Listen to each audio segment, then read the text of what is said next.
Chers amis, bonjour. Nous sommes le lundi 16 octobre 2023. Il est 9h15. Quelques news de l'Arménie, de l'Artsakh et de la diaspora arménienne. L'Artsakh occupé tout d'abord, des images qui font mal, avec un dictateur Aliyev qui parade à Stepanakert, au centre donc juste en face du bâtiment du gouvernement de la République de l'Artsakh, avec le drapeau azéri qui lisse donc le dictateur de Bakou a hissé le drapeau de l'Azerbaïdjan sur la place centrale de Stepanakert. Voilà, il a paradé donc avec le poing levé, le poing vengeur, en proférant encore une fois de nouvelles menaces à l'encontre de l'Arménie depuis Stepanakert. Voilà, il a affirmé que les Arméniens voient les images de leurs dirigeants donc de la République autoproclamée de l'Artsakh en prison, emprisonnés par l'Azerbaïdjan, et s'ils pensent qu'ils peuvent attaquer donc l'Azerbaïdjan à tout moment, ils se trompent. Voilà, donc une menace qui demande à l'Arménie de ne pas, comment dirais-je, avoir des sentiments de vengeance, tout simplement. Donc, il appelait les anciens dirigeants d'Artsakh de clowns. Voilà. En fait, il a que des mots offensants pour essayer d'humilier une nouvelle fois la nation arménienne. Hein. Comme il a dit qu'il va les chasser comme des chiens, il est arrivé à chasser les Arméniens, pas comme des chiens, comment dirais-je, comme des autochtones expulsés de leur terre d'origine où ils vivaient depuis des milliers d'années, sous l'œil complice de la communauté internationale qui n'a pas réagi, et puis surtout sous la complicité directe de la Russie. Voilà, il a vidé l'Artsakh de ses 120 000 Arméniens. Et puis le monde aujourd'hui donne des images, bien sûr, de pitoiement. Enfin voilà, les Arméniens, les pauvres Arméniens réfugiés depuis leur terre, donc qui ont dû quitter et qui ont fait justement les frais d'une épuration ethnique, voilà, de la part de l'Azerbaïdjan. Mais tout est fait, voilà, et le dictateur parade à Stepanakert, après avoir paradé à Chouchi, après avoir paradé devant le barrage de Sarsank en Artsakh, à Mardakert, donc aujourd'hui, donc en terrain occupé, le dictateur Aliyev parade. Ce sont des images qui nous font mal, hein, voilà. Et en même temps, il menace l'Arménie de ne pas avoir une idée de vengeance. Donc, bien sûr qu'on a une idée de vengeance. De toute façon, ces terres sont arméniennes depuis la nuit des temps, elles resteront. Hier d'ailleurs, dans l'émission sur CNews, l'excellente émission durant 1 heure, c'était à 13h et puis le soir à 21h, ils l'ont rediffusé. L'émission spéciale consacrée à l'Arménie, justement Golnisch, donc, qui est le responsable des chrétiens d'Orient, a affirmé que de toute façon, même aujourd'hui, l'Artsakh, le Haut-Karabakh, sans Arméniens, le Haut-Karabakh restera une terre arménienne pour toujours. Voilà. Ça, il faut pas sortir de l'idée de toute façon, et que les retournements de situation, c'est en géopolitique, on voit régulièrement. Tout peut encore se passer dans ce Sud-Caucase. Voilà. C'est pas une idée de vengeance. Les Arméniens doivent reprendre leur terre d'origine, tout simplement, où ils sont nés, où ils vivaient depuis des milliers d'années. Voilà. Alors, là, donc, Israël une nouvelle fois, qui est en guerre, ben Israël continue d'armer l'Azerbaïdjan malgré la guerre.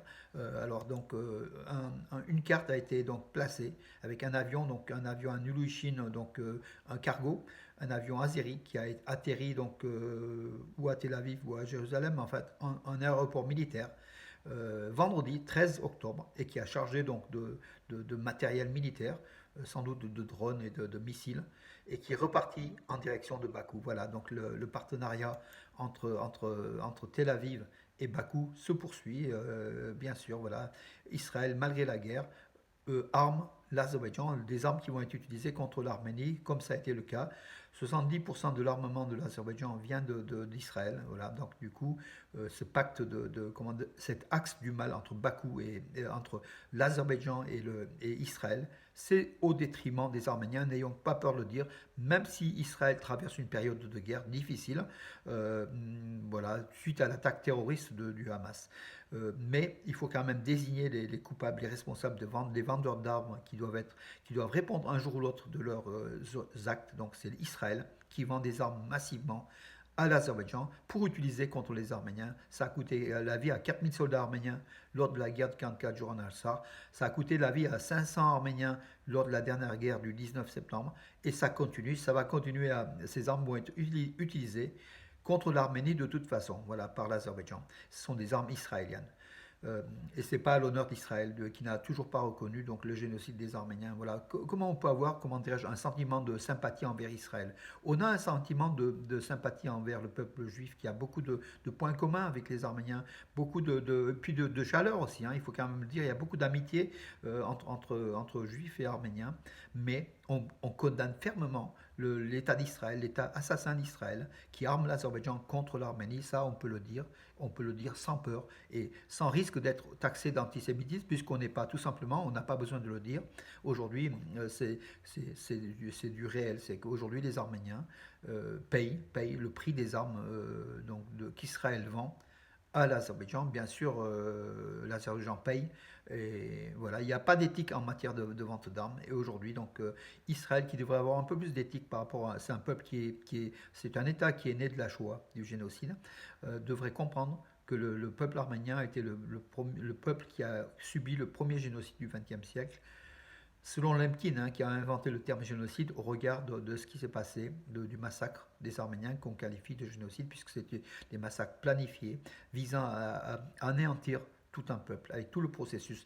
Et on voit ce processus-là, Bakou là aussi envers les Arméniens. Donc le génocide de 1894 qui a commencé par Abdulhamid II, hein, en fait, continue aujourd'hui, donc encore. Voilà. Israël aussi aide à génocider les Arméniens. Voilà, on peut peut-être comment dire, le parallèle est un peu rapide, mais en final c'est ça, hein, voilà, dans les faits. Alors le pape, vous allez me dire le pape François, il est bien gentil. Voilà. L'Arménie, le premier peuple chrétien au monde, ça a été rappelé hier sur CNews, hein, donc, et pas par des spécialistes. Voilà. Le pape a eu un mot en disant il faut préserver tous les sanctuaires du Haut-Karabakh, donc les sanctuaires religieux, sans parler d'Arméniens en fait, hein, puis sans accuser réellement l'Azerbaïdjan, même si tout le monde sait que c'est l'Azerbaïdjan qui le fait. Donc le Vatican ménage ces mots. Je veux dire, le pape n'a même pas le courage de désigner ouvertement comment dirais-je, l'Azerbaïdjan comme le pays agresseur des Arméniens, de l'Artsakh et puis de l'Arménie. Voilà. Tout ça parce qu'Aliyev finance un certain nombre de projets du Vatican et que la diplomatie vaticane est une diplomatie à, comment dirais-je, à balancier, à la balance. Donc le Vatican tient à garder l'équilibre entre tous les mondes musulmans, chrétiens et autres, mais en fait le facteur d'une Arménie chrétienne est nul auprès du Vatican. Et nul auprès du Vatican, ça je le répète. Voilà, c'est pas parce que les Arméniens sont le premier peuple chrétien au monde que le Vatican les soutient davantage. Au contraire, je dirais même au contraire. Voilà, merci le pape d'avoir pris soin de signaler que les lieux de culte, les sanctuaires, les lieux de culte au Haut-Karabakh doivent être préservés par le dictateur Aliyev, mais sans dire que ce sont des lieux de culte chrétiens arméniens, alors que la quasi-totalité de tous ces monuments, de tous ces lieux de culte sont des lieux de culte arméniens. Il n'y a qu'une mosquée à Chouchi, qui est une mosquée perse, voilà, donc en fait qui n'est même pas azérie. Merci le Vatican d'avoir ce courage de ne vraiment pas désigner les coupables et les victimes. Voilà. C'est terrible, hein, donc, voilà, de la part du Vatican, mais c'est comme ça. Aujourd'hui, c'est une réelle politique. Les vainqueurs qui, au prix du sang, gagnent du terrain, ont de l'argent, on les écoute davantage que les pauvres vaincus. Enfin, il ne faut pas non plus se victimiser tout le temps, mais les Arméniens, en l'occurrence, sont des victimes de l'agression azérie. Les Arméniens qui ont aujourd'hui, de façon provisoire, perdu l'Artsakh, qui est en zone occupée azérie aujourd'hui, et que l'Arménie, le sud de l'Arménie est toujours menacé. Et dans tout cela, le Vatican ne met même pas le mot azérie ni arménien dans son discours. Voilà, voilà le pape. Merci le pape. Voilà. Ça n'a rien à voir avec la religion, hein. Toutes ces déclarations, voilà, que les catholiques arméniens ou autres continuent leur foi. Je pense qu'il faut, toutes les foi sont légitimes, hein, voilà, il faut continuer. Mais au niveau des chefs d'État et des chefs du Vatican, on est bien loin de la foi. C'est plus de la politique, géostratégie, la réelle politique, que du vrai, comment dire, que d'un homme saint qui essaye de penser au bien de l'humanité.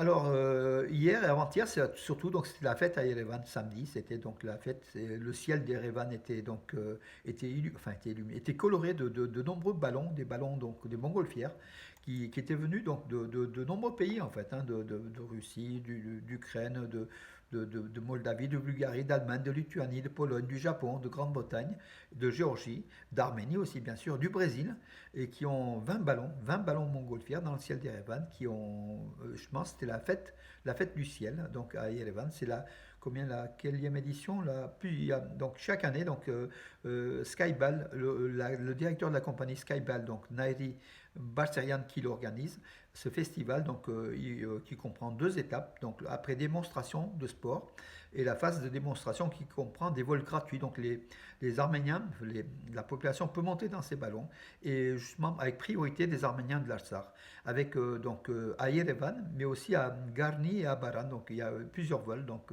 en montgolfière. Voilà, c'est une bonne chose, surtout que c'était à l'occasion de ces 20 ballons, à l'occasion de 2805e anniversaire de notre capitale, Yerevan, qui est l'une des villes les plus anciennes du monde. Elle est plus ancienne que Rome, hein, la ville éternelle. Voilà, Yerevan, la capitale d'Arménie, encore plus ancienne, 2805 ans, la fondation d'Erepouni par le royaume d'Urartu, qui est le royaume arménien d'Urartu. Voilà.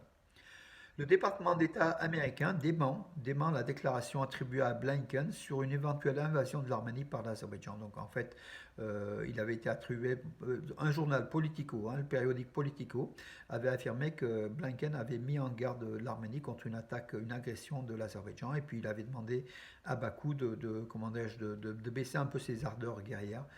Washington a démenti, donc c'était une fausse, c'est ce que Matthew Miller, le porte-parole du département d'État américain, qui a affirmé qu'en fait il n'y a pas eu de telle déclaration, que l'Arménie et l'Azerbaïdjan ne sont pas en tension de guerre. Voilà, ça baisse un peu la tension tout simplement, ce qui est une bonne chose.